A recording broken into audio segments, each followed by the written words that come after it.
ॐ अज्ञानतिमिरान्धस्य ज्ञानाञ्जनशलाकया चक्षुरुन्मीलितं येन तस्मै श्रीगुरवे नमः। श्रीचैतन्यमनोभीष्टं स्थापितं येन भूतले स्वयं रूपकदा मह्यं ददाति स्वपदान्तिकं। वन्देऽहं श्रीगुरुः श्रीयुतपदकमलं श्रीगुरून् वैष्णवांश्च श्रीरूपं साग्रजातं सहगण रघुनाथान्वितं तं सजीवं साद्वैतं सावधूतं परिजनसहितं कृष्णचैतन्यदेवं श्रीराधाकृष्णपादान् सहगण ललिता श्रीविशाखान्वितांश्च। हे कृष्ण करुणा सिन्धो दीनबन्धो जगत्पते गोपेश गोपिकान्त राधाकान्त नमोऽस्तुते।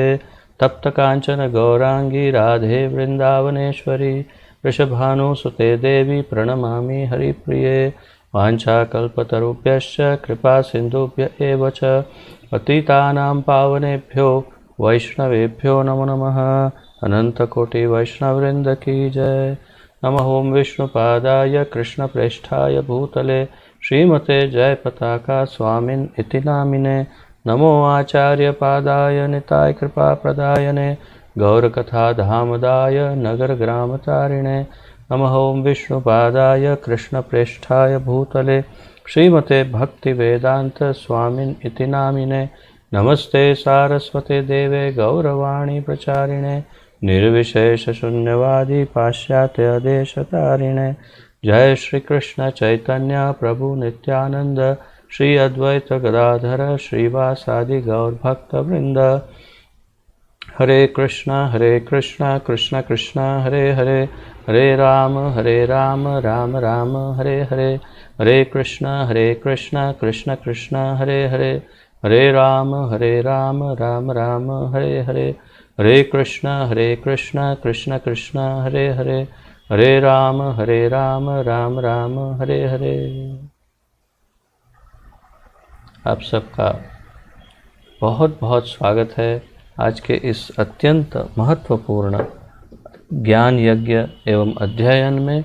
इस अध्ययन शिविर में जैसा कि आप जानते हैं हम इस लघु परंतु अत्यंत महत्वपूर्ण ग्रंथ श्री ब्रह्म संहिता का सम्मिलित अध्ययन कर रहे हैं, जो स्वयं भगवान ब्रह्मा द्वारा लिखित है, तथापि हमारे पूर्ववर्ती आचार्य श्रील भक्ति सिद्धांत सरस्वती ठाकुर गोस्वामी प्रभुपाद जी द्वारा इसका तात्पर्य अनुवाद तथा इसको अच्छी तरह से हम शूद्र जीवों को समझाया है। तो ऐसे हमारे करुणा निधान सब आचार्यों के कारण आज हम इस महत्वपूर्ण ग्रंथ के 16वें श्लोक के अध्ययन तक पहुंच गए हैं। तो आइए शुरुआत करते हैं 16वें श्लोक से। तो सब अपने सामने ध्यान दीजिएगा। जिनके पास किताबें हैं वो उसमें देख सकते हैं, अन्यथा हम यहाँ पर उच्चारित करेंगे। और अभी छोटे छोटे श्लोक हैं तो और छोटे छोटे अनुवाद एवं तात्पर्य जितना स्पीड में हो सकता है हम करते रहेंगे।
तो हमने अब तक जो श्लोकों में चर्चा की उसका एक थोड़ा सा जिसे अंग्रेजी में कहते हैं रीकैप देखें तो सार रूप में इस भौतिक संसार की रचना किस प्रकार होती है और इसमें सबसे मुख्य किसका क्या रोल है, वो सब हमने अभी तक 15वें श्लोक तक देखा। इसके अंतर्गत हमने देखा कि स्वयं भगवान कृष्ण, उनका सबसे पहला विस्तार जो है, जैसे बलराम जी उनका पहला विस्तार है, परंतु वो क्या कहते हैं उसे, चतुर्व्यूह, चतुर्व्यूह रूप में विस्तरित होकर के वासुदेव, संकर्षण, प्रद्युम्न और अनिरुद्ध के रूप में अपने आप को विभक्त करते हैं। और इसमें संकर्षण जो है उनका बहुत महत्वपूर्ण रोल है। तो वो महासंकर्षण से फिर कारणोदक्षाई विष्णु के रूप में वे अपने आप को विस्तरित करते हैं। और ये कारणोदक्षाई विष्णु इस भौतिक संसार की रचना करने हेतु किस प्रकार रमा देवी पर अपना दृष्टिपात करते हैं और रमा देवी से फिर छाया उनकी जो है वो माया देवी प्रकट होती है और भगवान की जो शक्ति है, चित्त शक्ति, उसमें से शंभु और फिर शंभु और ये माया देवी का मिलन, उसमें से संपूर्ण जगत की रचना, और ये सब हमने सार रूप में देखा। जिसमें हमने कल महत्वपूर्ण ये भी देखा कि सबसे पहली रचना में ब्रह्मांड की रचना से पूर्व ही हमने देखा कि हिरण्यगर्भ जो सारे ब्रह्माओं के मूल है उनकी भी रचना होती है। और फिर जो सारे क्या कहते हैं शंभु जो हैं, मूल शंभु, उनके भी एक अन्य विस्तार ज्योतिर्लिंग स्वरूप शंभु फिर प्रकट होते हैं। और फिर अनेक ब्रह्मा प्रकट होते हैं इस हिरण्यगर्भ से, और अनेक ब्रह्मांड जो स्वर्ण के अंड के स्वरूप में भगवान महाविष्णु के शरीर से प्रकट होते हैं, एक एक रोमकूप से, एक एक छिद्र से। और वास्तव में ये भगवान संकर्षण की, महासंकर्षण की चित्त शक्ति के स्वरूप ये एक एक अंड प्रकट होते हैं। और जब ये विभक्त हो जाते हैं, अलग हो जाते हैं भगवान के शरीर से, तब फिर इनके अंदर ये जो माया का प्रभाव है वो उस पर आरंभ होता है और फिर पूरी सृष्टि की रचना आरंभ होती है। तो इस प्रकार ये एक हमने समरी या सारांश देखा। और अब आगे बढ़ते हैं 16वें श्लोक से। अहंकारात्मकं विश्वं तस्मादेतद् व्यजायत। अहंकारात्मकं विश्वं तस्माद् एतद् व्यजायत। अहंकार, अब एक एक शब्दों के अर्थ देखते हैं। अहंकार अर्थात अहंकार, आत्मकम स्वरूप, विश्वम विश्व, तस्मात् उनसे, किनसे, शंभु से, एतत् यह, व्यजायत उत्पन्न हुआ है। तो आपको स्मरण होगा कि पहले भी कहा जा चुका था कि 10वें और 16वें श्लोक में शंभु का वर्णन है। अनुवाद: जीव के संबंध में शंभु की क्रिया यही है कि उन्हीं शंभु से यह अहंकारात्मक विश्व उत्पन्न हुआ है। जीव के संबंध में शंभु की क्रिया यही है। तो हम सब जीवों, हम सब जीवात्माओं के संबंध में शंभु का क्या रोल है? तो शंभु की क्रिया ये है, उनका कार्य, उनका वो जो करते हैं तो उनका क्या रोल है? उनका रोल ये है कि उन्हीं शंभु से यह अहंकारात्मक विश्व उत्पन्न हुआ है। तो ये जो सारा विश्व है जो अहंकार से लिप्त है पूरा विश्व, ये सारा अहंकारात्मक विश्व पूरा शंभु से उत्पन्न होता है। तो इसमें मेन रोल शंभु का है इस पूरे भौतिक संसार को प्रकट करने में। तो ये बहुत ही महत्वपूर्ण बात है कि इन बिना शंभु के इस भौतिक संसार की रचना संभव नहीं दिख रही। तो कारण इसमें कहीं न कहीं शंभु है। अब देखते हैं आगे कि इनका डिटेल में क्या रोल है।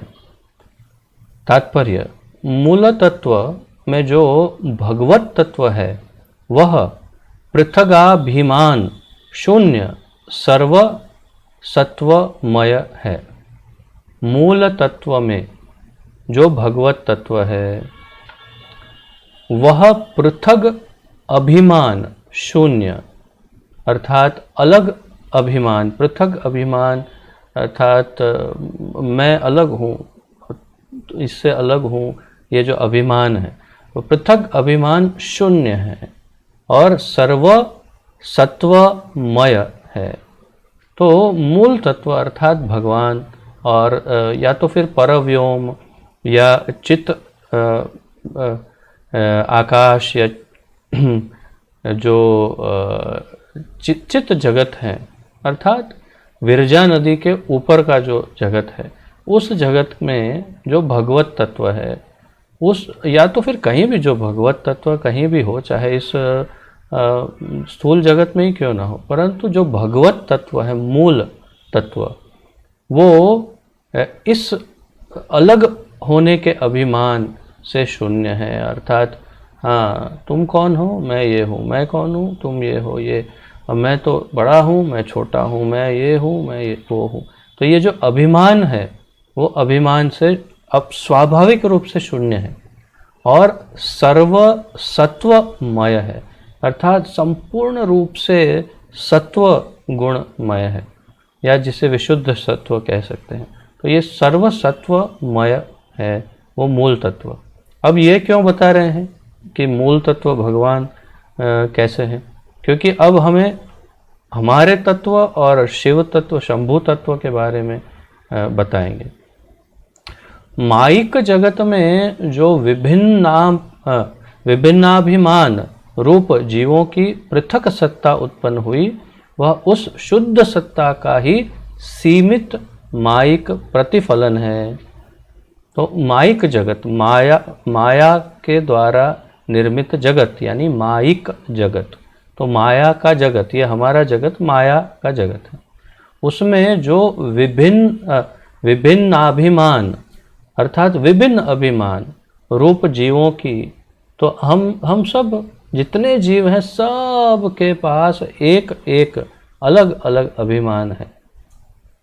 मैं ये भाई हूँ, मैं वो बहन हूँ, मेरे पास इतनी डिग्री है, मेरे पास ये पैसा है, मेरे पास ये है, मेरे पास ऐसा रूप है, मेरे पास ये, मैं बहुत बुरा दिखने वाला हूँ, मैं बहुत ज़्यादा गरीब हूँ, ये भी अभिमान है।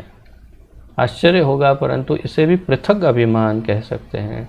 ये भी पृथक अभिमान है कि मैं बहुत दुखी हूँ, मैं बहुत गरीब हूँ, मैं बहुत काला हूँ, मैं बहुत मैं रोगी हूँ, मैं ऐसा, तो ये भी पृथक अभिमान। मैं बहुत अच्छा हूँ, मैं बहुत ये हूँ, मैं कुछ भी नहीं हूँ, मैं बहुत सामान्य हूँ, ये भी पृथक अभिमान है। इससे स्मरण होता है, एक बार हमारे गुरुदेव श्रील जयप्रकाश स्वामी गुरु महाराज एक बार प्रभुपाद के पास गए और प्रभुपाद के पास जाकर के उन्होंने कहा कि Prabhupada, I am the most fallen, अर्थात हे प्रभुपाद जी, मैं सर्वाधिक पतित हूँ। तो प्रभुपाद जी ने जवाब दिया, तुम सर्वाधिक कुछ नहीं हो, यू आर मोस्ट नथिंग। अर्थात तुम ये जो मोस्ट लगा रहे हो कि मैं सर्वाधिक पतित हूँ, ये भी एक अभिमान है कि मैं सर्वाधिक पतित हूँ, तो तुम सर्वाधिक कुछ नहीं हो, अर्थात कोई अभिमान ही ना हो। वही इंगित करते थे प्रभुपाद जी कि तुम सर्वाधिक पतित भी नहीं हो। उन्नत को तो छोड़ो, सर्वाधिक पतित होना भी एक अभिमान है। तो वो भी नहीं हो।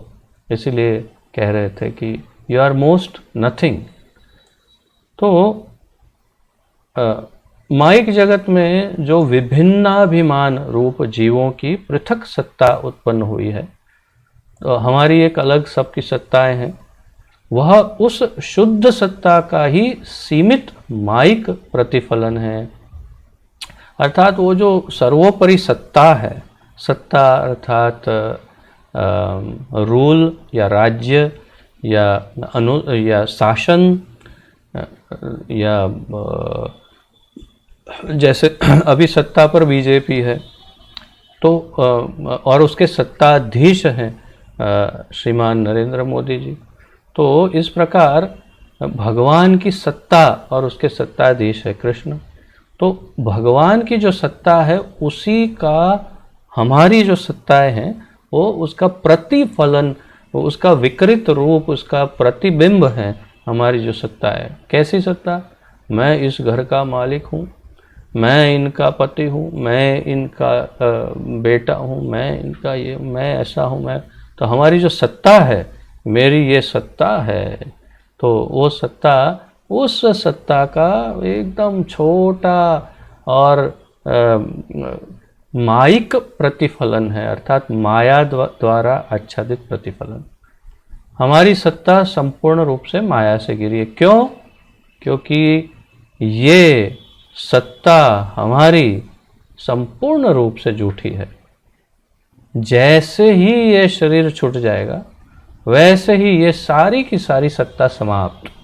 सबसे पहली शुरुआत ये कि मैं स्त्री हूँ कि पुरुष हूँ, ये सत्ता समाप्त। दूसरी सत्ता ये मेरा ये है, ये मेरा, वो मेरा, वो मेरा, सब सत्ता समाप्त। जितना था मैं और मेरा, वो सब कुछ समाप्त। इसीलिए ये माया की सत्ता है। भगवान की सत्ता वास्तविक है और वो निरंतर है, वो कभी समाप्त नहीं होती। एवं वही आदि शंभु रूप से रमा देवी के विकार रूप माइक योन्यात्मक आधार तत्व से मिलित होता है।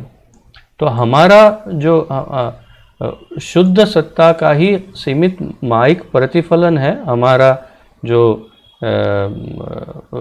विभिन्नाभिमान है वो, और वही आदि शंभु रूप से रमा देवी के विकार रूप माइक योन्यात्मक आधार तत्व से मिलित होता है।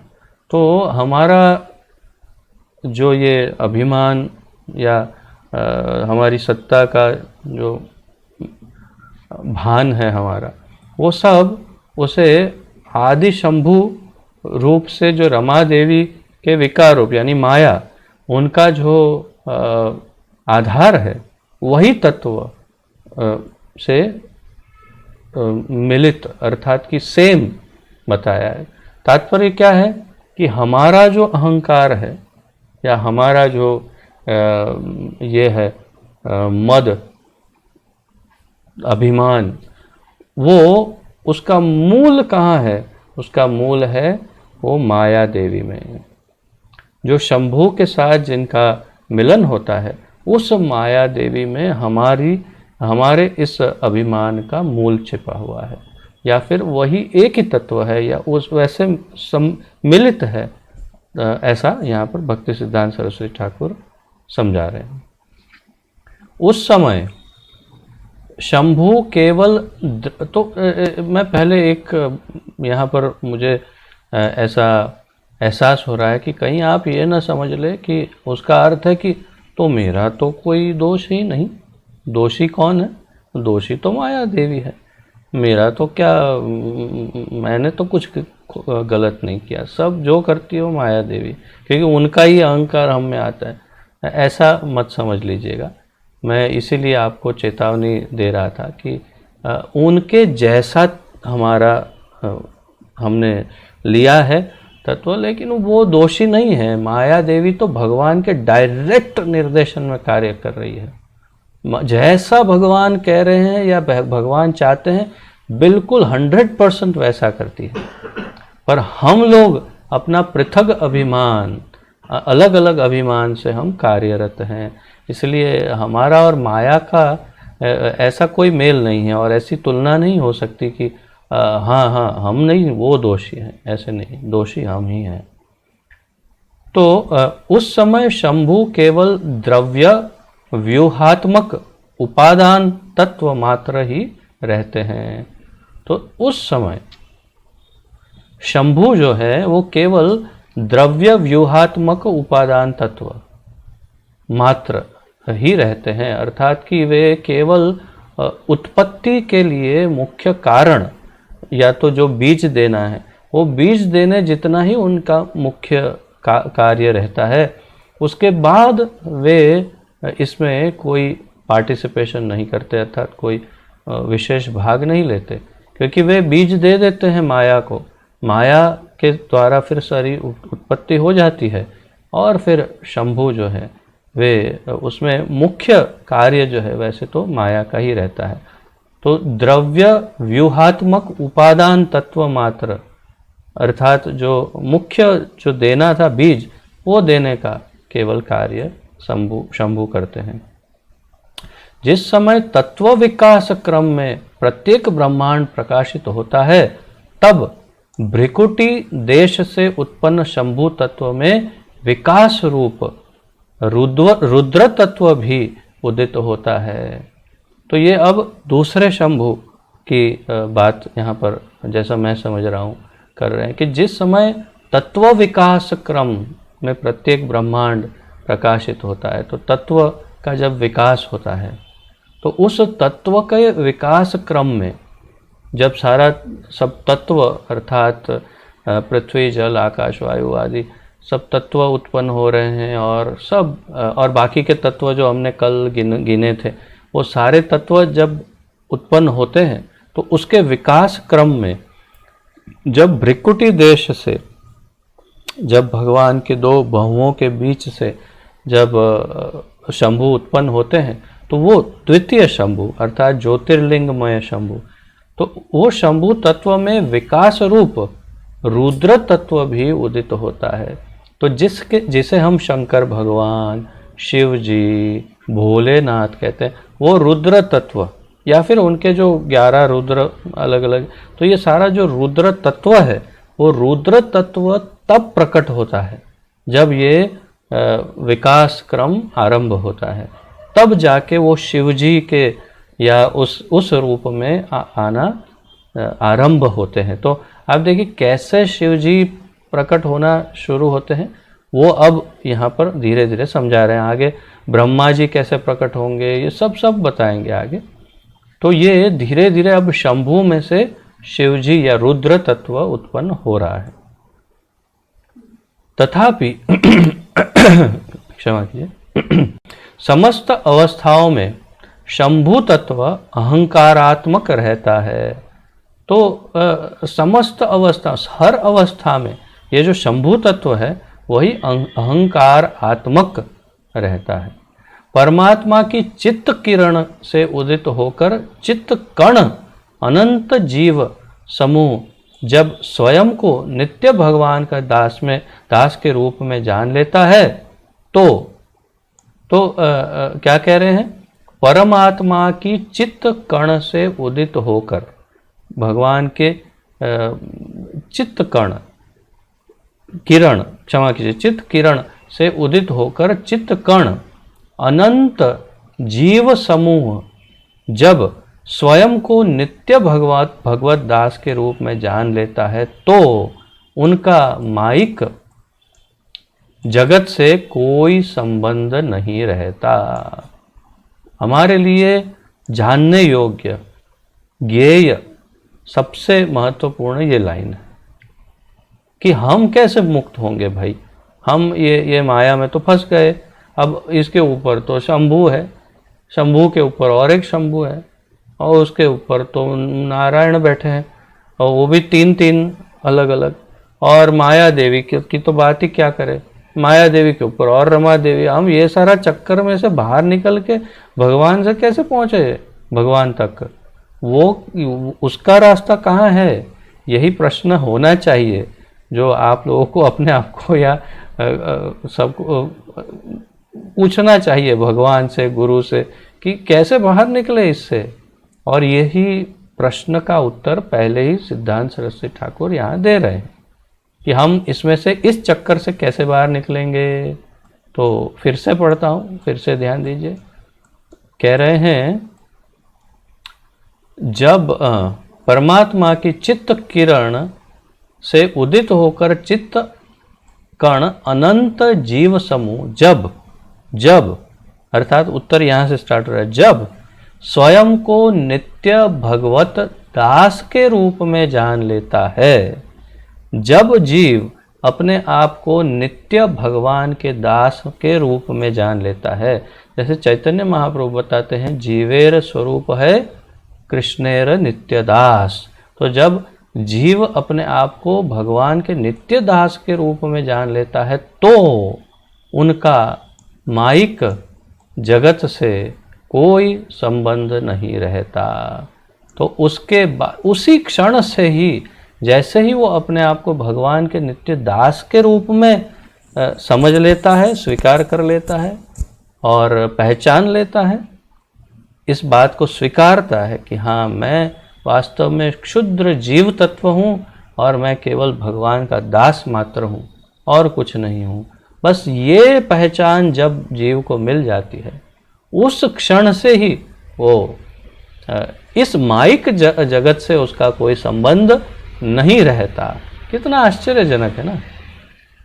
बहुत ही, जैसे एक गर्भ में एक शिशु है, माँ के गर्भ में है, माँ के गर्भ में रहता है, 9 महीने रहा और बाहर पृथ्वी पर आया, और जिस क्षण उसकी नाल को काट दिया, उसके नाभि को अलग कर दिया वो नाल से, और उस क्षण से उसका जन्म रजिस्टर हुआ कि हाँ, अब ये जन्म लिया और ये अलग एक व्यक्ति है। तब तक माँ के गर्भ में जब तक है, तब तक हम यही कहते हैं, एक ही व्यक्ति से के रूप में उद्देशित करते हैं कि वही जो स्त्री है।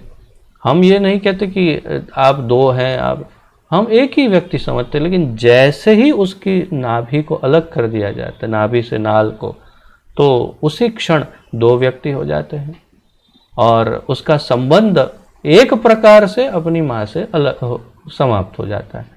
संबंध, भावुक संबंध जो है वो तो रहता है, परंतु वो जो शरीर से पोषण ग्रहण करने का संबंध था, वो संबंध समाप्त हो जाता है।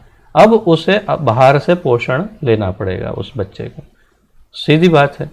बिल्कुल उसी प्रकार जैसे ही हम समझ लेते हैं, इस बात को हृदय में स्थिर कर लेते हैं कि जीवेर स्वरूप है कृष्णेर नित्य दास, मैं जीव तत्व और भगवान का नित्य दास हूँ, बस उस क्षण से इस माइक जगत से उसका संबंध समाप्त और उसका ऊपर जाने का रास्ता स्टार्ट, ओपन हो जाता है।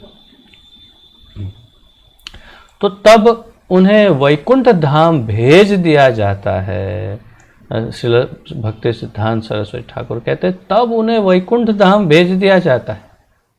तो वो रास्ता ओपन हो जाता है और उसके बाद भगवान के धाम चले जाता है जीव। किंतु अपने स्वरूप को भूलकर जीव भूलकर जब वे माया का भोक्ता बनना चाहते हैं, तो अहंकार तत्व शंभु उनकी सत्ता में प्रवेश कर उन्हें पृथक भोक्तृत्व तत्व बना देते हैं। तो ये लाइन भी बहुत महत्वपूर्ण है। इससे विपरीत हमने मुक्त कैसे होंगे वो तो जान लिया, लेकिन क्यों फंसे हैं उसका उत्तर यहाँ है।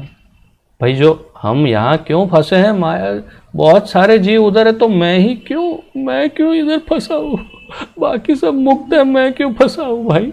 तो ये इस प्रश्न का उत्तर यहाँ दे रहे हैं सिद्धांत सरस्वती। कह रहे हैं, किंतु अपने स्वरूप को भुलाकर जब जीव माया का भोक्ता बनना चाहता है, हम माया को भोगना चाहते हैं, और अलग से अपनी पहचान बनाना चाहते। जैसे हमारे प्रभुपाद जी अभय चरणारविंद भक्ति वेदांत स्वामी प्रभुपाद समझाते हैं कि हम जब इस माया के जगत में सब भोग करना चाहते हैं और भगवान से अलग रहना चाहते हैं, तो मैं हमेशा जब भी किसी से चर्चा करता हूँ इस विषय पर तो एक उदाहरण देता हूँ कि मान लीजिए कोई सर्वाधिक धनवान व्यक्ति है, अत्यंत, उसके पास सब कुछ है, सारी सत्ता है, राजा ही है, समझिए राजा है, और उनका एक बेटा है, 2 बेटे हैं। एक बेटा कहता है कि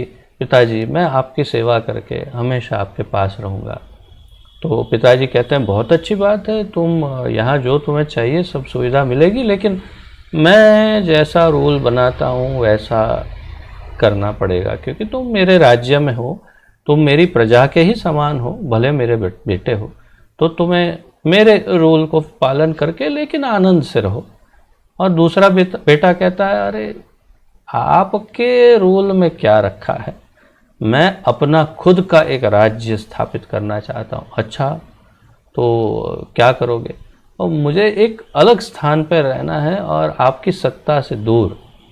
तो पिता बेचारा इतना दयालु है कि कहता है कि नहीं नहीं तुम बिल्कुल ऐसे मत चले जाओ, मैं तुम्हें फिर भी एक घर कुछ रहने के लिए सुविधा सब दे देता हूँ।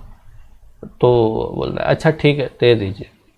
तो फिर वो पिता उसको एक अलग प्रदेश में अलग घर, अलग सुविधा सब देते हैं जहाँ पर उसका राज्य नहीं है, और ये बेटा वहाँ पर रहकर अपने श्रम से अपना राज्य स्थापित करने के लिए बहुत मेहनत करता है। और कुछ समय के बाद जो कुछ भी उसका था वो सब नष्ट हो जाता है, सब चले जाता है, दुखी दुखी हो जाता है। उस दुख के बीच में 1 2 3 बार पिताजी बीच में कभी ऐसे ही आ जाते हैं, आते हैं और पूछते हैं हाँ बेटा सब ठीक है, कोई परेशानी तो नहीं? मैं ऐसे ही यहाँ से गुजर रहा था, सोचा एक बार मिलता चलूँ, सब ठीक है ना? कोई कुछ चाहिए, कुछ राशन पानी, कुछ राशन वाशन कुछ भेजूँ? अरे नहीं नहीं सब अच्छा ठीक है, ये तो ऐसे ही पूछने आया था, और जब कभी भी इच्छा हो तो आ जाना, घर के दरवाजे खुले हैं। तो ये क्या है? ये जो विजिट है वो है अवतार। तो इस धरती पर कई बार भगवान अवतार लेते हैं। क्यों लेते हैं भाई? ये स्पेशल विजिट कि भाई सब ठीक है, नहीं हो तो आ जाओ घर पे, अपना घर तो वहीं है, खुला है। लेकिन हम उस अवतार की बात नहीं, वो तो भगवद गीता में लिख के चले गए, हमें क्या लेना देना है? वो भगवद गीता खाली वो सौगंध लेने के लिए होती है कोर्ट में। तो फिर 2 3 बार आते हैं, और अंत में जब आते हैं वो बहुत दुखी होता है, और जब वो बेटा कहता है पिताजी मैं हार गया, मैं मानता हूँ, स्वीकार करता हूँ कि मैं आपके बिना नहीं रह सकता, मैं कुछ अपने आप भोग नहीं कर सकता। अच्छा ठीक है सोचूंगा, मैं अभी जाता हूँ, बाद में सोचा। नहीं नहीं पिताजी जाइए मत, मैं आपका हूँ, मैं आपके साथ साथ आना चाहता हूँ। हाँ मुझे अभी थोड़ा काम कुछ याद आया, मैं थोड़ी देर में आता हूँ, तुम रहो अभी। अरे नहीं पिताजी। तो फिर पिताजी भी खींचते कि अभी ये जल्दी से तुरंत इतना जल्दी राजी हो गया है, तो ऐसे एक झटके में चुटकी बजाकर आ जाएगा, या फिर आके वहीं पर कहेगा नहीं अब मुझे ये चाहिए वो चाहिए।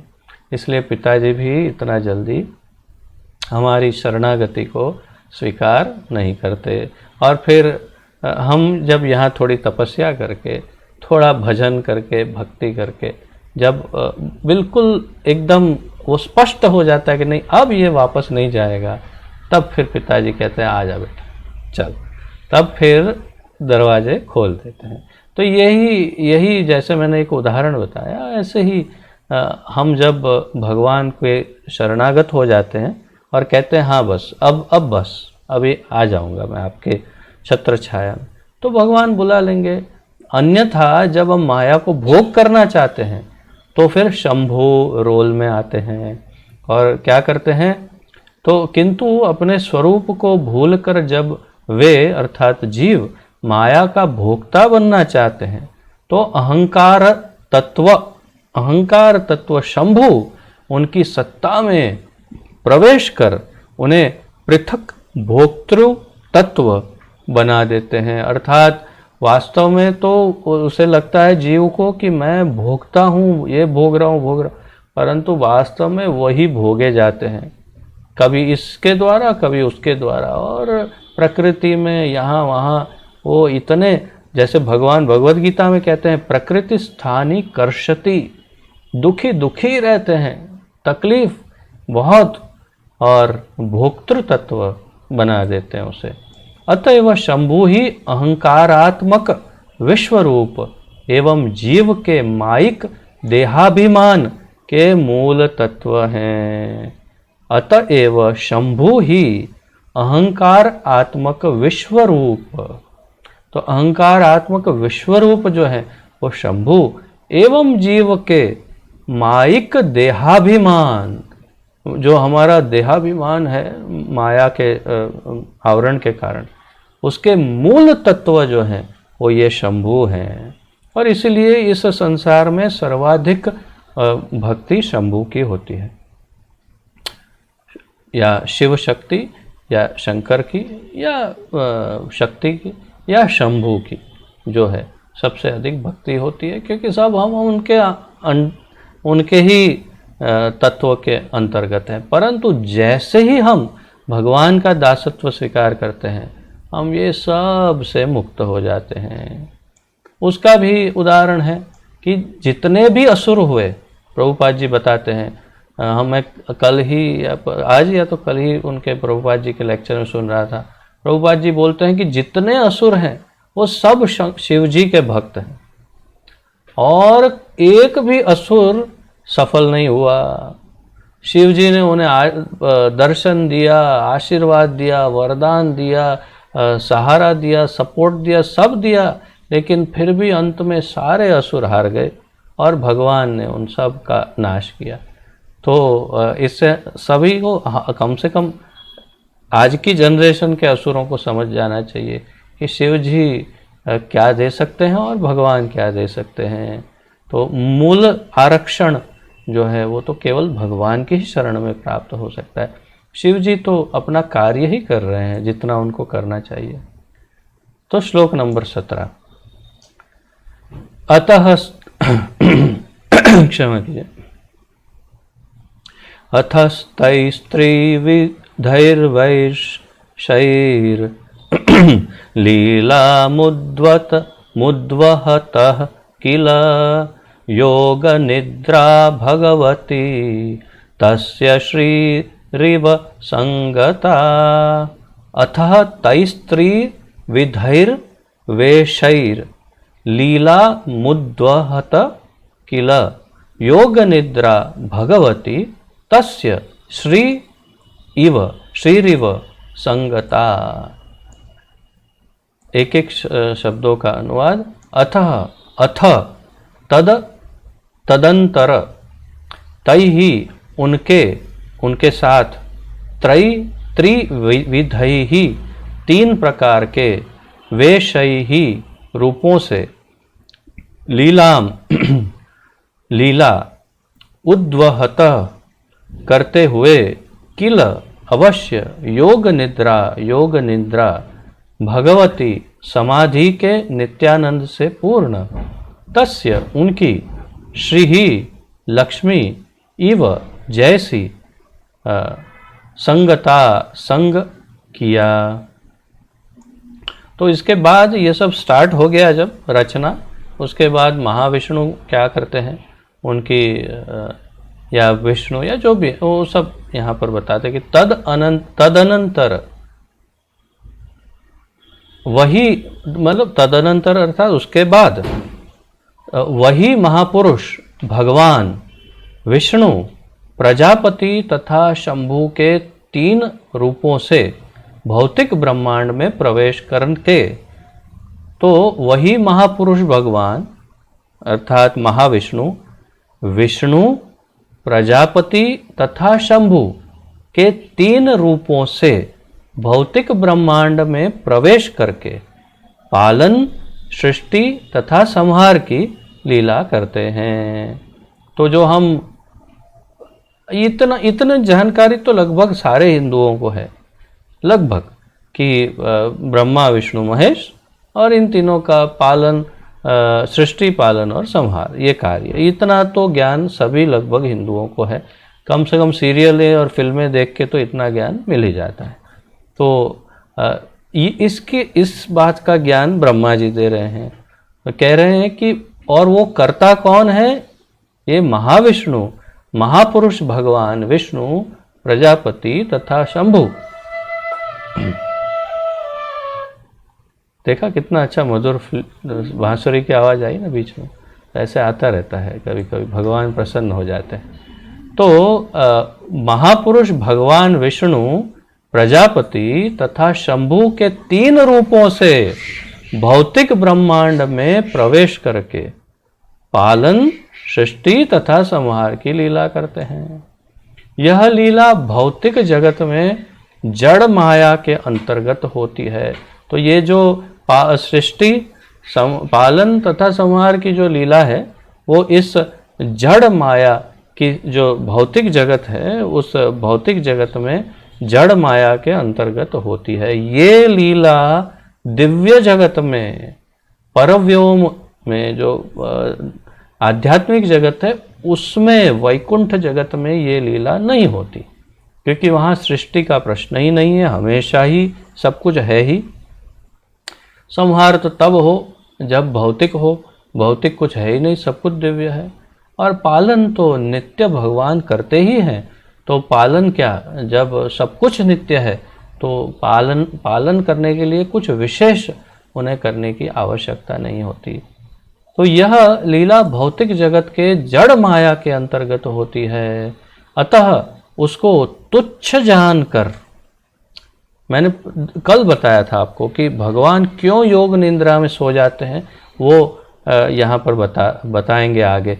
तो वो अभी इस श्लोक में ब्रह्मा जी प्रकट करते हैं कि क्यों भगवान सो जाते हैं। तो अतः उसको तुच्छ जानकर, ये सारी लीला को तुच्छ जानकर, तुच्छ अर्थात कोई वैल्यू नहीं है, भगवान के निज सत्ता रूप विष्णु अपनी चित्त शक्ति की अंशभूता स्वरूपानंद समाधिमयी भगवती योग निद्रा के साथ संग करना ही श्रेयकर समझते हैं, श्रेयस्कर समझते हैं। तो इस लीला को तुच्छ समझते हैं। सर्जन और पालन, संहार, ये सब, ये भौतिक जगत, सृष्टि, माया, ये वो कुछ मज़ा नहीं, इसको तुच्छ समझकर भगवान सोचते हैं इससे तो अच्छा है मैं थोड़ी देर सो जाता हूँ। तो जैसे कि कई बार होता है ना कि कुछ कोई रात को टीवी चल रहा है घर में और कोई बोरिंग सीरियल आती है, तो लोग सोचते हैं अरे इतनी बोरिंग सीरियल देखने से अच्छा है सो जाए, तो ये सब में कौन टाइम बर्बाद करे। और फिर कुछ लोग सो जाते हैं और जिनको ऐसी बोरिंग सीरियल में इंटरेस्ट है वो बैठे रहते हैं। तो हम सब वही बोरिंग जीव हैं जो इस बोरिंग सीरियल को यहाँ पर ऐसे बैठे बैठे देखते रह रहे हैं। और भगवान जो है वो सो गए, वो बोले ये छोड़ो, ये सब बोरिंग सीरियल है, इसमें मज़ा नहीं है। तो हम सब बोरिंग सीरियल वाले हैं, भगवान को मज़ा नहीं आता है इसमें, बोलो, और हमको कितना मज़ा आता है इस बोरिंग सीरियल में, यही बात है। तो अतः उसको तुच्छ जानकर भगवान के निज सत्ता रूप विष्णु अपनी चित्त शक्ति की अंशभूता स्वरूपानंद समाधिमयी भगवती योग निद्रा, तो अपनी स्वयं की जो चित्त शक्ति है भगवान की, उनकी अंश जो स्वरूप आनंद समाधिमयी भगवती योग निद्रा है, उसके साथ संग करना, अर्थात कि योग निद्रा में सो जाना ही श्रेयस्कर समझते हैं, अर्थात वही बेस्ट है, सो जाओ, छोड़ो ये सब। तात्पर्य, दोनों भगवद विभिन्नांश प्रजापति तथा शंभु, तो दोनों भगवद विभिन्नांश प्रजापति तथा शंभु भगवत तत्व से पृथकाभिमान वश चित्त शक्ति की छाया विशेष रूपा अपराशक्तियों क्रमशः सावित्री देवी तथा उमा देवी के साथ विलास करते हैं।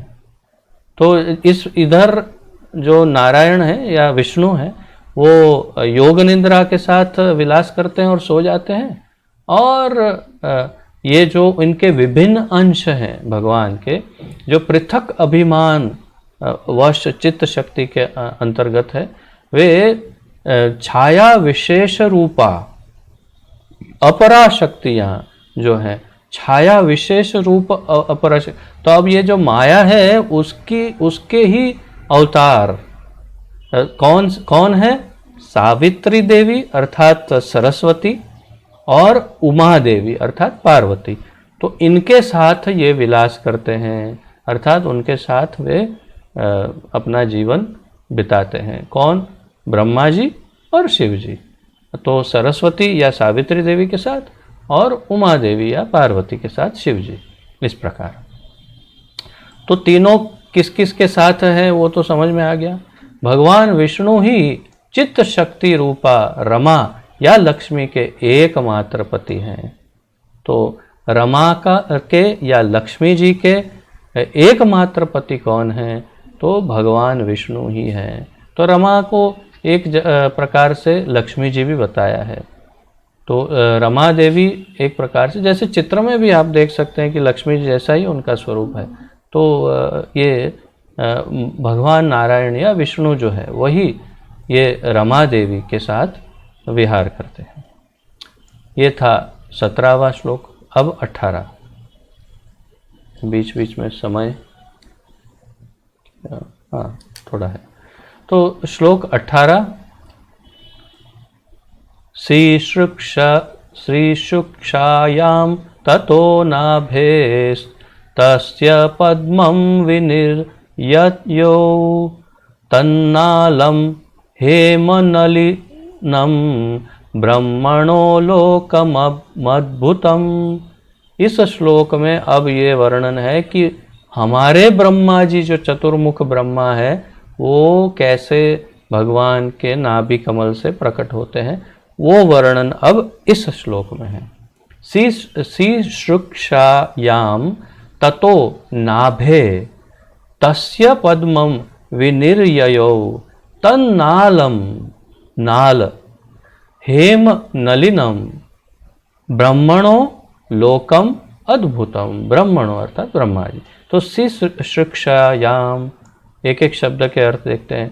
जब सृष्टि का संकल्प था, ततः तब नाभि से, तस्य उनकी, पद्मम कमल, विनिर्ययो उत्पन्न हुआ, तत् नालम उनकी नाल, हेम नलिनम स्वर्णिम कमल के सदृश अर्थात सोने के कमल के जैसा, ब्रह्मण ब्रह्मा का, लोकम लोक, अद्भुतम अद्भुत।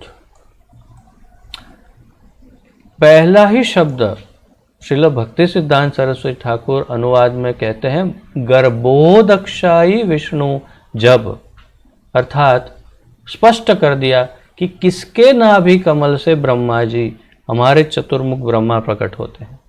गर्भोदक्षाई विष्णु के नाभि कमल से उत्पन्न होते हैं।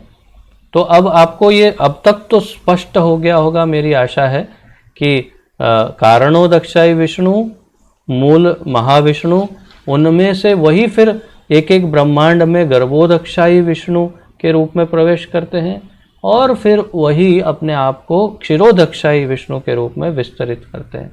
तो ये जो दूसरे नंबर के विष्णु हैं गर्भोदक्षाई विष्णु, तो दूसरा नंबर का अर्थ ही नहीं कि उनका रैंक सेकंड है तो ये जूनियर है, ये जूनियर विष्णु, ये सीनियर विष्णु। नारायण विष्णु तत्व सारे एक समान है, परंतु कार्य में वे उनसे जूनियर है, अर्थात वो कुछ अलग कार्य करते हैं गर्भोदक्षाई विष्णु। तो गर्भोदक्षाई, गर्भ उदक शाही मैंने कल समझाया था। तो गर्भोदक्षाई विष्णु जब, और आज मैं प्रभुपाद जी के लेक्चर में सुन भी रहा था, प्रभुपाद जी कह रहे थे आज ये चैतन्य चरितामृत में ये तो ब्रह्मा जी ने जो वर्णन किया उससे काफ़ी अधिक वर्णन चैतन्य चरितामृत में है। हम सबको अब मेरी आज चैतन्य चरितामृत के लेक्चर सुनते सुनते ये इच्छा जागृत हुई कि इसके बाद कभी ना कभी चैतन्य चरितामृत पे लेक्चर आरंभ करते हैं तो बहुत आनंद आएगा। कैसा विचार है? तो चैतन्य माता जी भी कह रही है बहुत अच्छा विचार है। तो मुझे एकदम रस आ गया कि चैतन्य चरितामृत में सबसे गुह्य ज्ञान, सारा आध्यात्मिक गुह्य ज्ञान उसमें भरा पड़ा है। तो उसका, और वो लंबा चलेगा, चलता ही रहेगा, तो उसका आरंभ करना चाहिए। बहुत आनंद आएगा। देखते हैं कब योग बनता है, हमारे निमाय निताय कब चाहते हैं ऐसे होगा। तो गर्भोदक्षाई विष्णु जब सृष्टि करने की इच्छा करते हैं तब उनकी नाभि से एक स्वर्ण कमल उदित होता है।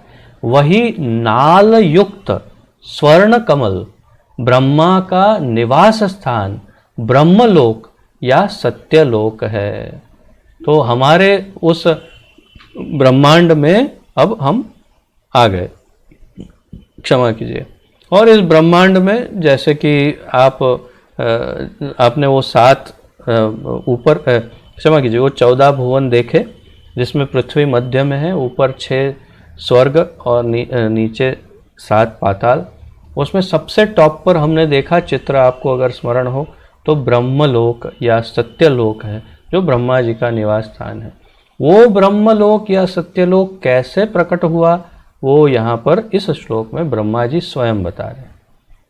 और नाल शब्द मैंने अभी थोड़े समय पहले ही प्रयोग किया था कि जो गर्भ में जो शिशु होता है वो माँ के साथ नाल के द्वारा जुड़ा रहता है। वो नाल उसकी नाभि में लगी होती है और वो माँ के गर्भ में रहती है नाल, और जब वो नाल को विच्छेद करते हैं तो उसका जन्म हुआ माना जाता है। उस नाल से उसे पोषण मिलता है। तो एक स्त्री के गर्भ में नाल अंदर की तरफ रहती है, यहाँ गर्भोदक्षाई विष्णु की नाल बाहर की तरफ है, और वो जो नाल बाहर आ रही है उसके ऊपर से एक स्वर्ण का कमल प्रकट हुआ है। और वही वो कमल केवल एक, ऐसा मत समझिए छोटा सा कमल है जिसमें बड़ी मुश्किल से एक सीट है, 4 सीटर भी नहीं है जिसमें बड़ी मुश्किल से बैठे। अरे वो पूरा का पूरा सत्यलोक है, पूरा का पूरा एक लोक है जो हमसे तो कई अधिक विशाल लोक है पूरा, जिसमें ब्रह्मा जी और उनके सारे पार्षद और उनके जो भी संगीगण हैं वो सारे ब्रह्मदेव के संगीगण सब उसमें निवास करते हैं।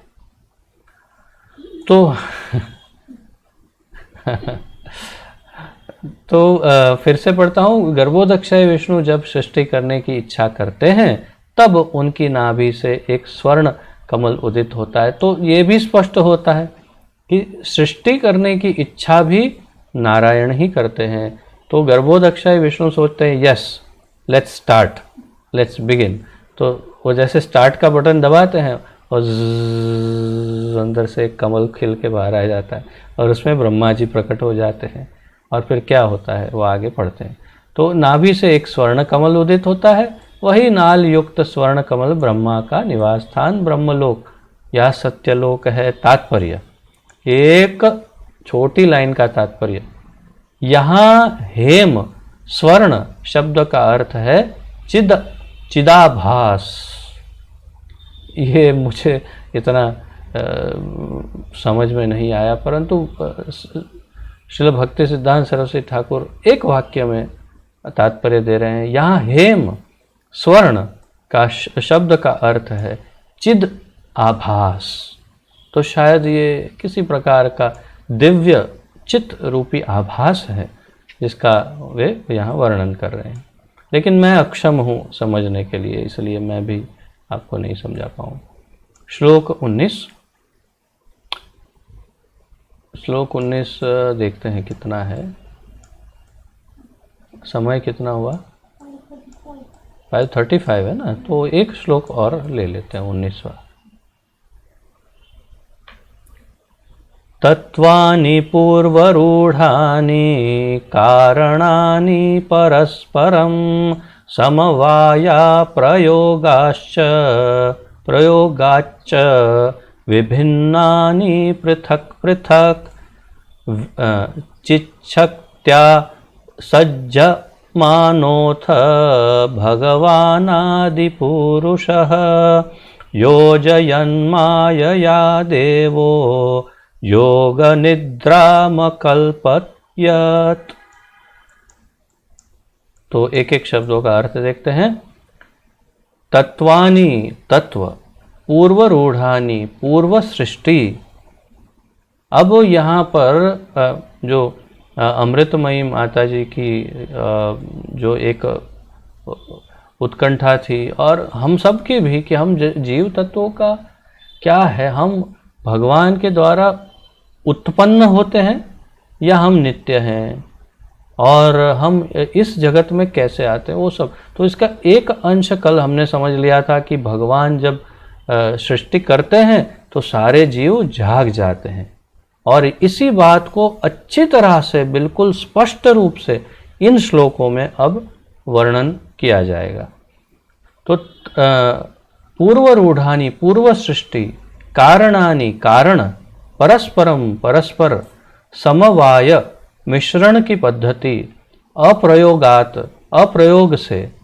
मैं जो कह रहा हूँ इसके बाद वाले श्लोकों में होगा, यहाँ से शुरुआत होती है अब ये सब।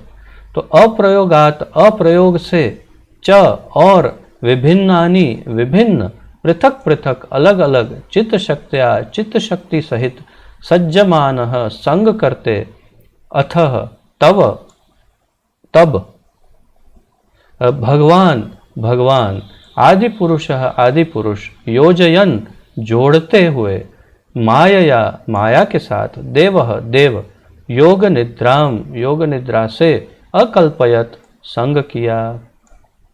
इस श्लोक में पहले किस प्रकार रचना आरंभ हुई और ये पूरा सृष्टि का सर्जन हुआ इसका सब वर्णन है और फिर उसके बाद जो मैं कह रहा हूँ वो सब वर्णन आएगा। अनुवाद। एकत्रीकरण से पूर्व। एकत्रीकरण शब्द का अर्थ है सब कुछ एकत्रित करना, इकट्ठा करना। अर्थात कुछ बनाना हो तो सारे, जैसे आप रसोई बनाते हैं तो पहले सारे मसाले एकत्रित कर लेते हैं कि भाई दाल कहाँ है, चावल कहाँ है, हल्दी कहाँ, नमक कहाँ, सब एकत्रित करके सामने रख दिया। और फिर जब सब कुछ मिला देते हैं उस मिलाने को कहते हैं समवाय। यहाँ एक हिंदी शब्द है समवाय। और एकत्रीकरण अर्थात सब पहले मिला लिया, मिलाकर फिर उसको इकट्ठा करके हिलाना और सब करना, अलग अलग मिलावट आरंभ की तो फिर सारा तैयार हो गया आपका भोजन।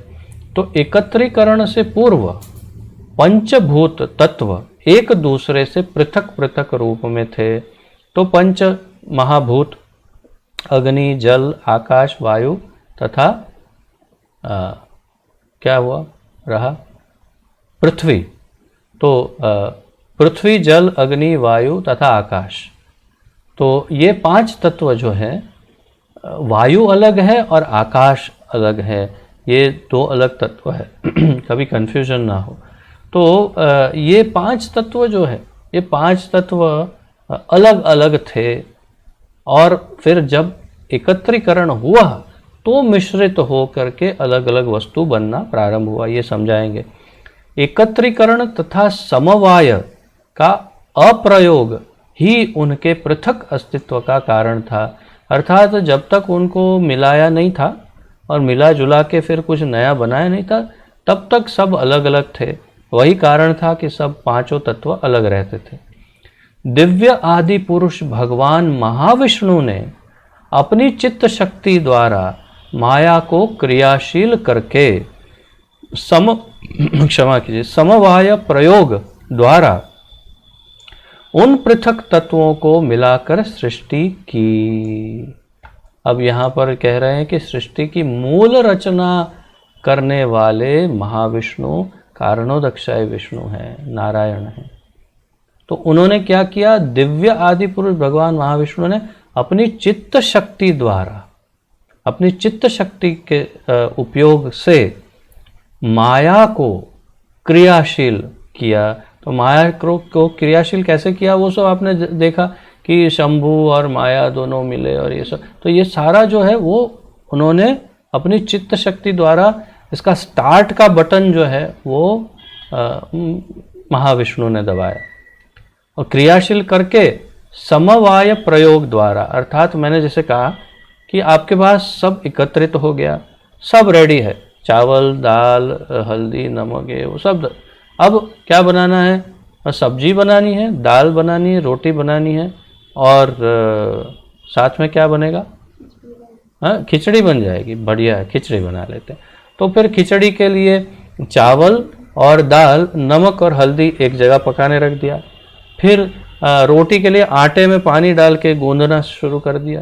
दूसरी जगह सब्जी जो कटी हुई थी उसमें हल्दी डाली, पानी डाला, ये वो, और उसको तो अलग अलग वस्तुओं को अलग अलग ढंग से मिश्रित करना, उसे समवाय प्रयोग कहते हैं।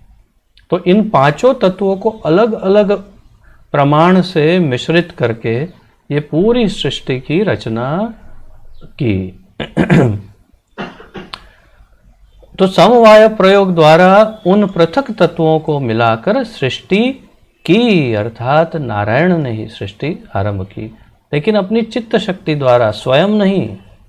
तत्पश्चात वे अपनी चित्त शक्ति को साथ लेकर योग निद्रा में रत हो गए।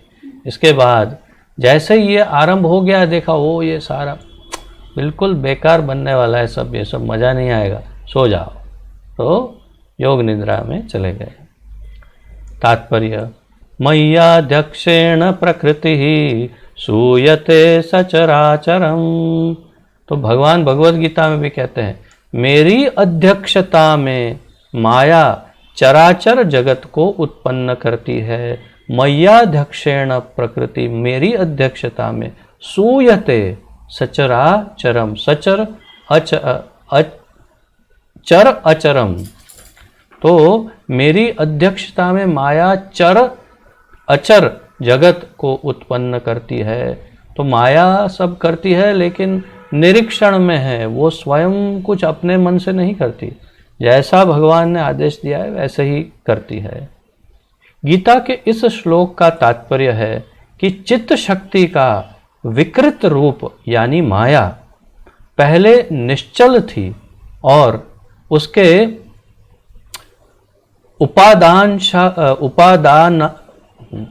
उपादांशगत द्रव्य या पंचभूत भी असंयुक्त होने से पृथक पृथक थे। तब कृष्ण की इच्छा अनुसार, यहाँ श्रील भक्ति सिद्धांत सरस्वती ठाकुर नारायण या महाविष्णु या कारणोदक्ष विष्णु नहीं कहते, कृष्ण कहते हैं। तो तब कृष्ण की इच्छा अनुसार माया में निमित्तांश तथा उपादांश के संयोजित होने के कार्य रूप इस जगत की उत्पत्ति हुई। तो निमित्त अंश और उपादांश, निमित्त अंश कौन है? माया, जो वास्तव में निमित्त अंश रमा की अंश यानी माया है, और उपादांश कौन है? शंभु। तो इन दोनों की संयोजित होने के कार्य रूप से जगत की उत्पत्ति शुरू हुई। ऐसा होने पर भी भगवान स्वयं चित्त शक्ति रूप योग निद्रा में अवस्थान करते हैं। ये होने के बाद भी वो इसमें इंटरेस्ट नहीं लेते। योग निद्रा या योग माया शब्दों का निम्नलिखित अर्थ समझना चाहिए। अब स्पष्ट रूप से इन शब्दों का अर्थ श्रील भक्ति सिद्धांत सरस्वती ठाकुर समझा रहे हैं कि योग निद्रा या योग माया शब्द का क्या अर्थ है, समझ लीजिए।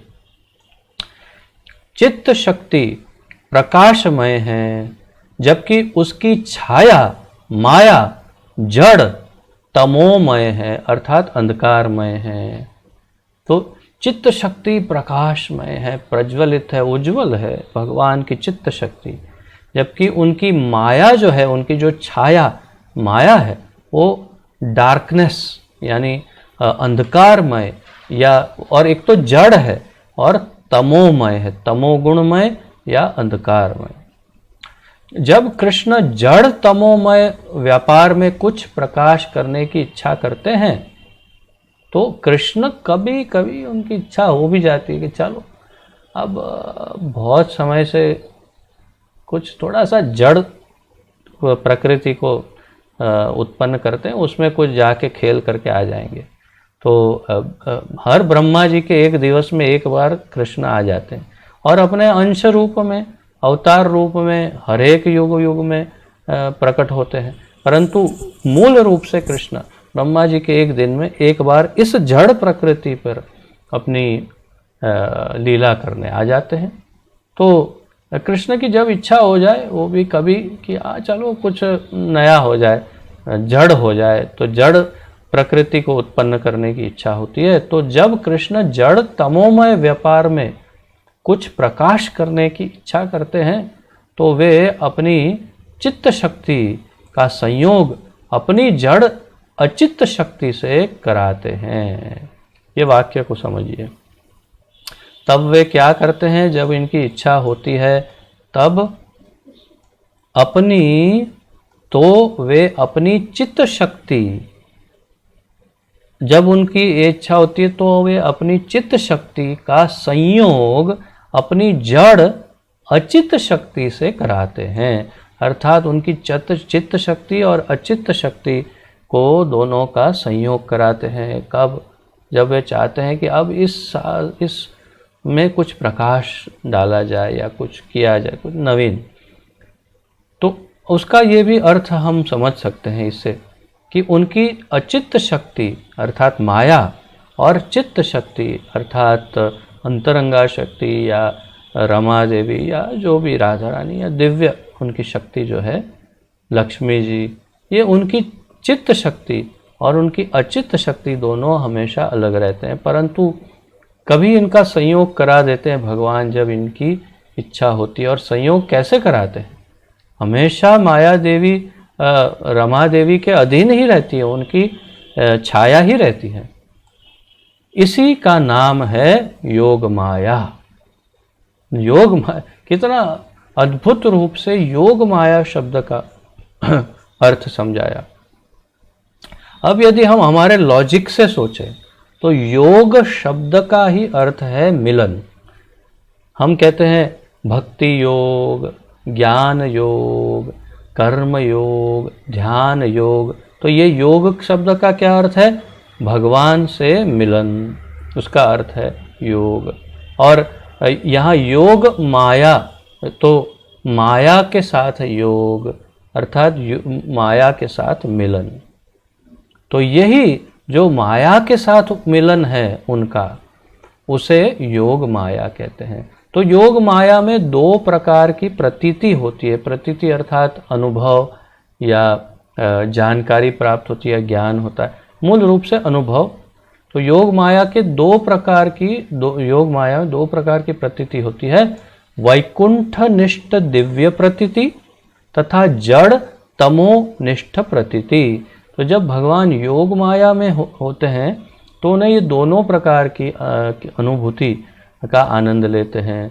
वैकुंठ निष्ठ दिव्य प्रतीति अर्थात जो उनका वैकुंठ में नित्य जो दिव्य है वो प्रतीति अर्थात अनुभव, तथा जड़ तमोनिष्ठ प्रतीति अर्थात जड़ जगत में जो तमोगुणी माया की जो अनुभूति है वो भी। तो जैसे कृष्ण यहाँ प्रकट होते हैं तो इस जगत की माया के अनुसार वे लीला करते हैं और उसका अनुभव भी करते हैं, आनंद करते हैं। अब कृष्ण के ही बारे में कह रहे हैं, स्वयं कृष्ण उनके स्वांश अर्थात जैसे नारायण या उनके जो भी अपने अंश, स्वांश अर्थात संकर्षण, कारणोदक्षाय विष्णु, गर्भोदक्षाय विष्णु, क्षीरोदक्षाय विष्णु या उनके जो भी अवतार है वो सब स्वांश है। तथा शुद्ध विभिन्न अंश अर्थात शुद्ध विभिन्न अंश अर्थात शंभु या हिरण्यगर्भ, ये उनके शुद्ध विभिन्न अंश हैं। तो स्वयं कृष्ण उनके स्वांश तथा शुद्ध विभिन्न अंश जीव इस कार्य में वैकुंठ निष्ठ दिव्य प्रतीति का अनुभव करते हैं। तो वैकुंठ निष्ठ दिव्य प्रतीति या उसका अनुभव कौन करता है? भगवान स्वयं, उनके अवतार या उनके स्वांश तथा उनके विभिन्न अंश जैसे ब्रह्मा, ये हिरण्यगर्भ और शंभु। जड़ बद्ध जीव की अनुभव क्रिया में चिद अनुभव का जो बाह्य आवरण है उसी का नाम है योग माया। जड़ बद्ध जीवों की अनुभव क्रिया में, यानी हम सब जो जड़ बद्ध जीव हैं, बद्ध हैं, हम मुक्त नहीं हैं, हम सब जड़ बद्ध जीव की क्रिया में चिद अनुभव का जो बाह्य आवरण है उसी का नाम योग माया है। तो हमारे अनुभव में जो है यह भी भगवान की चित्त शक्ति का प्रभाव है। इस विषय की विशद व्याख्या आगे होगी। तो हम किस प्रकार का अनुभव योग माया का करते हैं, हमारा अनुभव कैसा अलग है। तो पहले ऊपर ही बता दिया कि दो प्रकार का है, एक है वैकुंठनिष्ठ दिव्य और एक है तमोनिष्ठ। तो भगवान स्वयं, उनके अवतार और ये दो विभिन्न अंश, ये वैकुंठनिष्ठ अनुभव करते हैं और हम सब जड़ जीव जो हैं, जो बद्ध जीव हैं, हम सब उनके तमोनिष्ठ माया का या प्रतीति अनुभव करते हैं। ये सब विस्तार से आगे समझाया जाएगा। श्रील भक्ति सिद्धांत सरस्वती ठाकुर कहते हैं इस विषय को विशद व्याख्या, इस विषय की विशद व्याख्या आगे होगी, जो श्लोक 20 और उसके पश्चात होगी। तो मेरे विचार से आज यहीं पर विराम लेते हैं और 20वें श्लोक से कल प्रारंभ करेंगे। 29वें श्लोक से, श्लोक नंबर 29 से, जिसको हम गायन करते हैं, जिस ब्रह्म संहिता का चिंतामणि प्रकर सद्म सुकल्प वृक्ष, वहाँ से वो 29वें श्लोक से प्रारंभ होगा। तब तक हम ये सब ज्ञान अर्जित करते रहेंगे और आगे जैसे ही गोलोक का वर्णन आएगा तो वो 29वें श्लोक से प्रारंभ होगा। तब तक आप बने रहिए, इसका अनुभव और ज्ञान प्राप्त करते रहिए और नोट्स भी लिखते रहिए, प्रश्न भी पूछते रहिए। तो आज किसी का कोई विशेष प्रश्न या उत्कंठा हो तो प्रस्तुत कर सकते हैं, अन्यथा हम विराम लेंगे।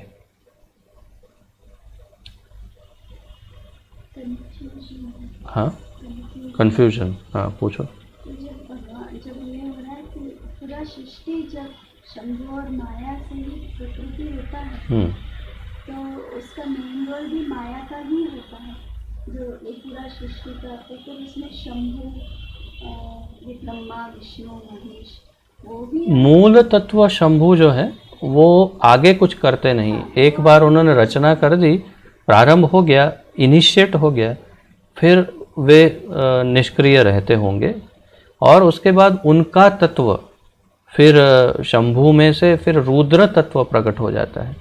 और यहाँ पर भगवान स्वयं ब्रह्मा, विष्णु, महेश के रूप में फिर इसमें अपने आप को विस्तरित करते हैं, विभिन्नांश और स्वांश के रूप में।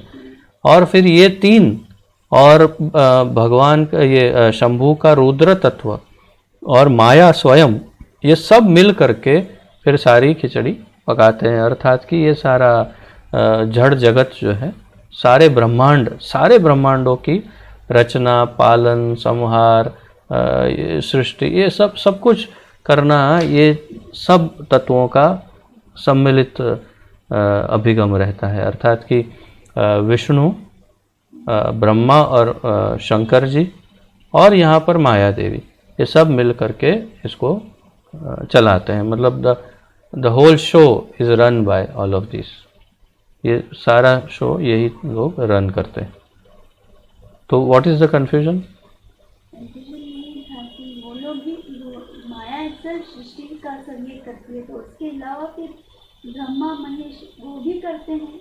नहीं, वो रचना, अर्थात रचना तो केवल शंभु और माया के मिलन से ही होती है, तत्व बन जाता है और उस तत्व को फिर नारायण, जैसे कहा ना कि कारणोदक्षय विष्णु के निर्देशन के अनुसार फिर माया उन तत्वों को मिला करके रचना प्रारंभ करती है।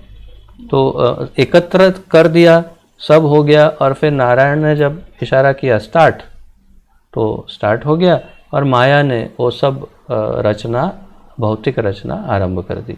तो ये इस प्रकार से यहाँ पर समझाया है, सब बहुत स्पष्ट है। इसमें विष्णु स्वयं रचना नहीं करते हैं, ये बहुत स्पष्ट है। वो योग निद्रा में लीन रहते हैं। और ब्रह्मदेव जो हैं वो आगे शायद समझाया जाएगा कि वो रचना करने में प्रवृत्त रहते होंगे। सृष्टि करनी है तो किस प्रकार जीवों को क्या देना, वो सब कार्य ब्रह्मदेव का होगा। संहार का कार्य शिव जी का होगा, तो वो तो स्वाभाविक है। वो सब अब आगे शायद समझाया जाएगा जब हम स्टडी करेंगे। हाँ माता जी। हाँ प्रभु जी, योग माया है वो भगवान की दिव्य चित्त शक्ति है, उसको योग माया कहते हैं ना। हाँ हाँ हाँ बिल्कुल। और महामाया मतलब ये दुर्गा है, उसको हाँ हाँ महामाया हाँ कहते हैं, हाँ हाँ जिसके अंदर बिल्कुल में ये बिल्कुल भौतिक जगत है। बिल्कुल बिल्कुल स्पष्ट। तो महामाया या माया या दुर्गा जिसे हम कहते हैं, वो सब एक तत्व है। और योग माया, रमा, लक्ष्मी जी, या उनका मूल जो है वो श्रीमती राधा रानी है, योग माया का मूल। हाँ, और ये अभी बोला ना आपने, जड़ बद्ध जीव की अनुभव क्रिया चित्त शक्ति का बाह्य आवरण को योग माया कहते हैं। जड़ जीव, हाँ तो जो ऊपर की जो शक्ति है, दिव्य शक्ति है, उस वो जीव के मतलब बाह्य आवरण के रूप में व्यक्त होती है क्या? ये समझ थोड़ा नहीं पड़ा। कौन सा नहीं समझ में आया? जड़ बद्ध जीव की अनुभव क्रिया चित्त शक्ति का बाह्य आवरण को योग माया कहते हैं। अच्छा एक मिनट, हाँ मैं उधर उस अभी लास्ट में बोला है। हाँ हाँ हाँ, योग माया किसे कहते हैं?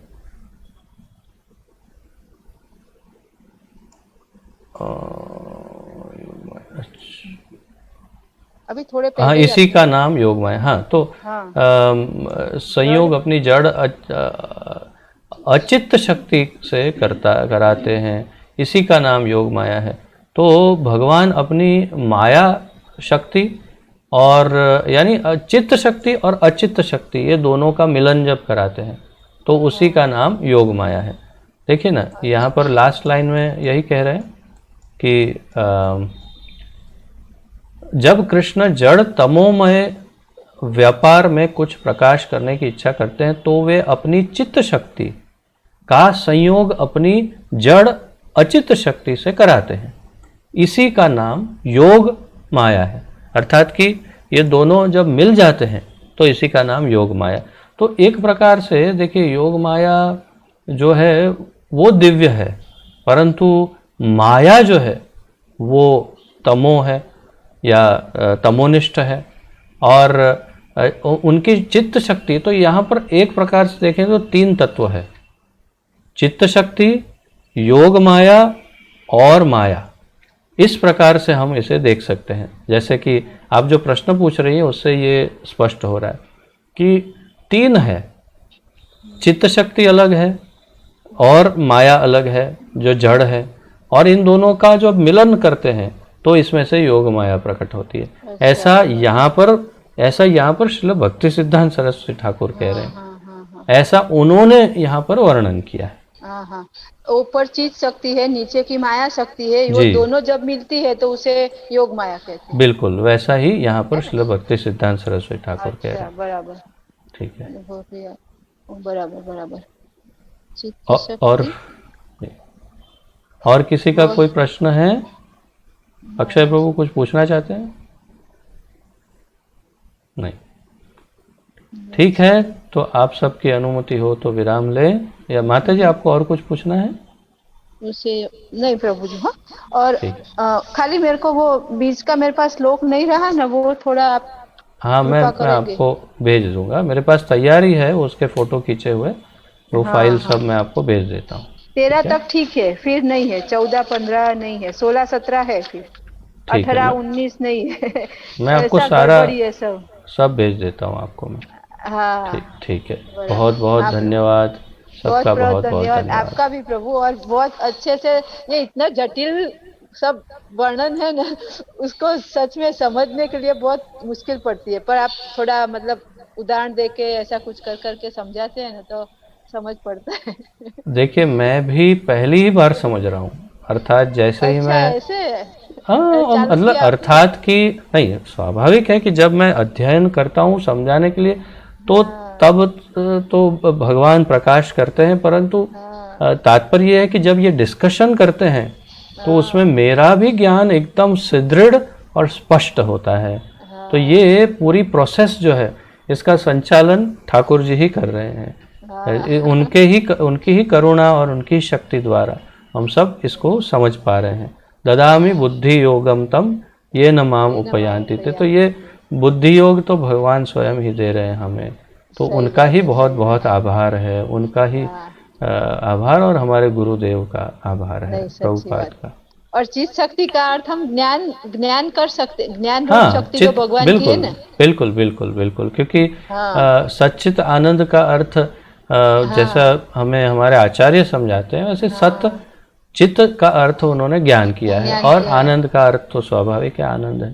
तो हाँ चित्त शक्ति अर्थात ज्ञान शक्ति। और आप ये भी जानते हैं कि उनकी जो अंतरंगा शक्ति है, उनके तीन हाँ विभाजन है, हाँ संवित, आह्लादिनी और संधि संधिनी। संधि तो संधिनी। इसमें भी संवित जो है वही वो ज्ञान शक्ति है उनकी। तो अच्छा वही तो चित्त शक्ति शायद संवित शक्ति से ही कुछ होगा संबंध, जो आगे हमें आचार्य समझा देंगे, हाँ परंतु हाँ वही चित्त शक्ति का अर्थ है ज्ञान शक्ति। हाँ। तो ठीक गुरु महाराज उन्हीं का प्रकाश है, मतलब वही हुआ ना गुरु है। महाराज। गुरुदेव, गुरुदेव जिसके भी, जो हमारे गुरुदेव हैं, हमारे हाँ जो भी गुरु हैं, वो वही चित्त चित्त शक्ति शक्ति के ही प्रकाश है, ये सब मान प्रकाश है। सकते हैं, मान सकते हैं ये। यस, हाँ हाँ ठीक है बहुत माता जी। अच्छा। हाँ बहुत बहुत तो धन्यवाद, सबका जय गुरु। बहुत बहुत धन्यवाद। आप सबका इतना समय आप दे रहे हैं, तो आप सबका मैं बड़ा आभारी हूँ। आइए प्रणति निवेदन करके विराम लेते हैं। श्री ब्रह्म संहिता की जय, श्री ब्रह्मदेव की जय, श्री भक्ति सिद्धांत सरस्वती ठाकुर गोस्वामी प्रभुपाद की जय, पतित पावन अभय चरणारविंद भक्ति वेदांत स्वामी श्रील प्रभुपाद की जय, पतित पावन गुरुदेव की जय, आप सभी भक्तों की जय हो। निताय गौर प्रेमानंदे, हरि हरि बोल, हरे कृष्ण। आप सबको कोटि कोटि दंडवत प्रणाम और धन्यवाद।